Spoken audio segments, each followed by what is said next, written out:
नमस्कार, मैं रविंद्र शेठ आप सभी का अपने YouTube चैनल पर स्वागत करता हूं। मैं अलंकार की श्रेणी में अलंकार समझा रहा हूं।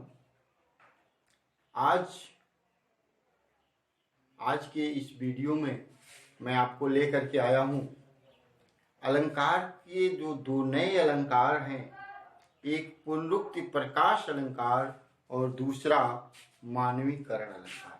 सबसे अधिक परीक्षाओं में पूछा जाने वाला यह पुनरुक्ति प्रकाश और मानवीकरण अलंकार है। तो इसको हम देखते हैं आज। दोस्तों, यदि आपको हमारा वीडियो पसंद आ रहा हो तो लाइक, शेयर और सब्सक्राइब अवश्य करें। तो देखिए, सबसे पहले हमने बताया पुनरुक्ति प्रकाश अलंकार। पुनरुक्ति प्रकाश, पुनरुक्ति प्रकाश। देखिए, पुनरुक्ति शब्द आया हुआ है।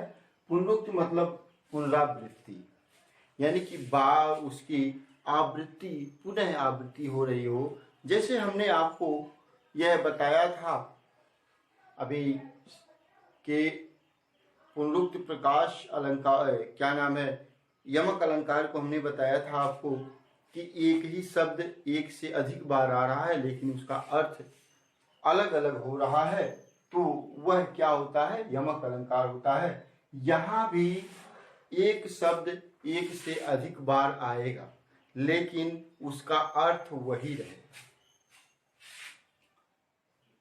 जैसे पुनरुक्ति प्रकाश में एक शब्द एक से, यहां लिख लीजिए, जब एक शब्द एक से अधिक बार आए, अधिक बार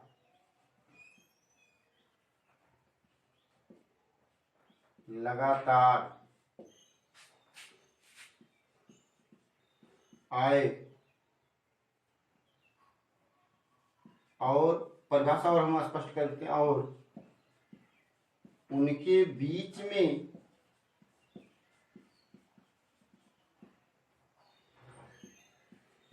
योजक चिन्ह भी लगा। योजक आपको स्पष्ट हो जाएगा, योजक चिन्ह भी लगा हो तथा उन शब्दों का अर्थ भी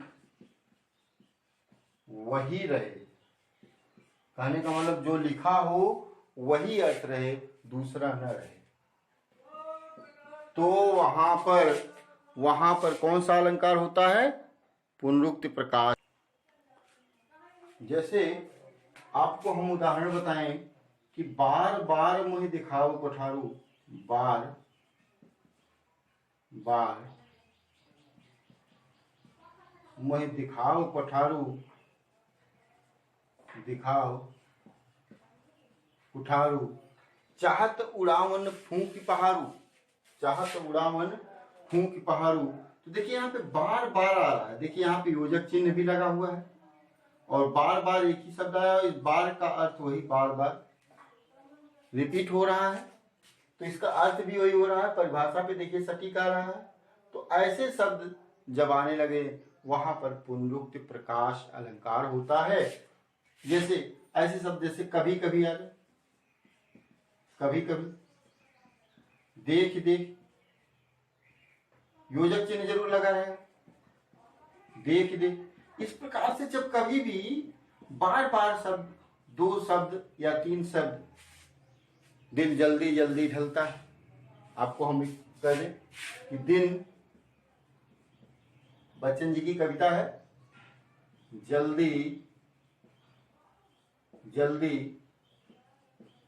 ढलता है। देखिए जल्दी जल्दी लिखा है, तो यहां पे कौन सा अलंकार होगा, पुनरुक्ति प्रकाश अलंकार होगा। इस प्रकार से पुनरुक्ति प्रकाश अलंकार हो जाएगा। इसके बाद एक अलंकार और आता है, वह है, हमने इसको साफ करने वाला कहीं रख लिया, वह है मानवीकरण अलंकार। वह कौन सा अलंकार है? मानवीकरण अलंकार। अच्छा, एक चीज है, ये पुनरुक्त प्रकाश अलंकार और यमक अलंकार जरा देखिएगा इसमें अंतर क्या है, क्योंकि एक ही शब्द दो या दो से अधिक बार आ रहा है और वहां भी एक ही शब्द दो या दो से अधिक बार आ रहा है। तो पुनरुक्त प्रकाश अलंकार में उस शब्द का अर्थ वही रहेगा जो लिखा है, यमक अलंकार में उन शब्दों का अर्थ अलग अलग होगा। तो यह ध्यान दीजिएगा। अब आता है मानवीकरण अलंकार। मानवीकरण अलंकार, मानवीकरण अलंकार वहां पर होता है जहां पर किसी अमूर्त चीज को मूर्त चीज बताया जाता है। जहां किसी अमूर्त को मूर्त बताया जाने लगे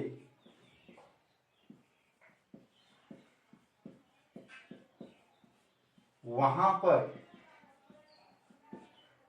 मानवीकरण अलंकार हुआ। कहने का मतलब कोई निर्जीव चीज है जिसमें प्राण नहीं है और उसको हम प्राणवान बताने का प्रयास कर रहे हैं, या प्राणवान बता दे रहे हैं, तो वह क्या है? मानवी, यानी मानव की तरह उसको बता दे रहे हैं। जैसे हम कह रहे हैं कि वह संध्या सुंदरी, वह संध्या सुंदरी परिसी उतरी धीरे। देखिए, दो तीन चीजें हैं। हमने आपको कई बार बताया कि एक ही लाइन में और भी अलंकारों के लक्षण मिल सकते हैं, लेकिन उसमें जो सबसे अधिक प्रभावशाली लक्षण जिस अलंकार का मिल रहा हो, हमको वही अलंकार बताना है। जैसे भी हमने इससे पहले वीडियो में बताया कि जहां पे योजक चिन्ह लगा हो और दो शब्द आपस में रिपीट हो रहे हों, वहां पर क्या होगा? एक शब्द रिपीट हो रहा है, जो धीरे धीरे रिपीट हो रहा है, योजक चिन्ह भी लगा है, तो पुनरुक्त प्रकाश अलंकार हो सकता। सही है। वो यहाँ पर देखिए सी है। आप उपमा अलंकार को हमने पढ़ाया था कि जहां पर सी, सम, सा यह वाचक चिन्ह मिलने लगे, वहां पर आप उपमा अलंकार मार सकते हैं। और संध्या सुंदरी के समान परी, संध्या सुंदरी जो है परी के समान उतर रही है, लेकिन वहां समानता भी प्रकट किया जा रहा है। लेकिन यहाँ पर देखिए है क्या, एक प्रभावशाली लक्षण क्या है कि वह संध्या सुंदरी, संध्या का समय है, संध्या के समय को एक सुंदरी बता दिया गया है। और वह कैसे? संध्या के समय को एक सुंदरी बता दिया गया। और परी को यह माना जाता है कि उसमें जीव होती है और परियां एक दूसरी तरह विचरण करती रहती है, तो उसको संध्या को कैसा? एक सुंदरी के समान परी की तरह धीरे धीरे, संध्या का समय जो है सुंदरी की तरह परी से धीरे धीरे उतर। यहाँ पे मानव के साथ इसको, यानी कि अमूर्त को मूर्त चीज बता दिया गया।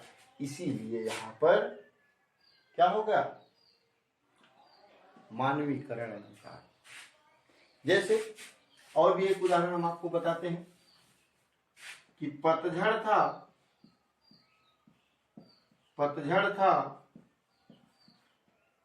झाड़ खड़े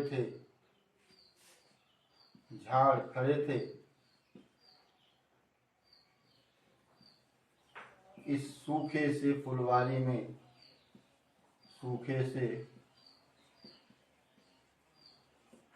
में किसलय कुसुम बिछाकर आई हो तुम क्यारी। देखिए प्रसाद जी की लाइन है, जयशंकर प्रसाद जी की लाइन है कह रहे हैं कि बसंत का मौसम आने से पहले सभी पौधों में पतझड़ लग जाता है, सभी पौधे सूख जाते हैं, क्यारियां जो फूलों की क्यारियां होती हैं सभी सूखी हुई रहती हैं। उस बसंत को अमूर्त वसंत को मूर्त बताने का प्रयास किया है, मूर्त बता दिया गया है कि जब बसंत आता है तो सारी क्यारियां सजीव हो जाती हैं, सारी क्यारियों में फूल फल आदि लगने लगते हैं। तो वही कह रहा है कि पतझड़ था, झाड़ खड़े थे, पूरा पतझड़ का महीना था, सिर्फ झाड़ ही झाड़ खड़े थे, सिर्फ झाड़ियां लगी हुई थी। लेकिन वसंत के माह के आते ही क्या हो गया कि सभी पौधों में नए नए पत्ते लग गए, नए नए फूल लग गए। तो किसलय कुसुम बिछाकर आई हुई इस क्यारी में। तो इस प्रकार से जब अमूर्त को मूर्त बताने का प्रयास किया जाए तो वहां पर मानवीकरण अलंकार होगा। जैसे अभी हम सर्वेश्वर दयाल सक्सेना की एक कविता कहें, मेघ आए बन ठन संवर, उसमें एक लाइन है कि घघरा उठाए धूल भगी। तो घघरा उठाए धूल, घघरा उठा करके नहीं भगती है, उस धूल को क्या कह दिया गया, छोटी सी बच्ची के समान बताई। जैसे छोटी सी बच्ची अपने अगर दौड़ती है तो अपने कपड़े को उठा करके भागती है ताकि वह कहीं फंस जाए, उसमें कपड़े में ना फंसे और गिरे ना। इसी प्रकार से धूल को वहां पे अमूर्त से मूर्त बताने का प्रयास किया है। मेघ आए बंठन संवर के, और बादल को भी क्या किया, पूरा मानवीकरण ही कर दिया है उन्होंने। तो इस प्रकार से जब मूर्त को अमूर्त बताया जाए, अमूर्त को मूर्त बताया जाए, वहां पे मानवीकरण अलंकार होता है। उम्मीद करते हैं आपको हमारा यह वीडियो पसंद आया होगा।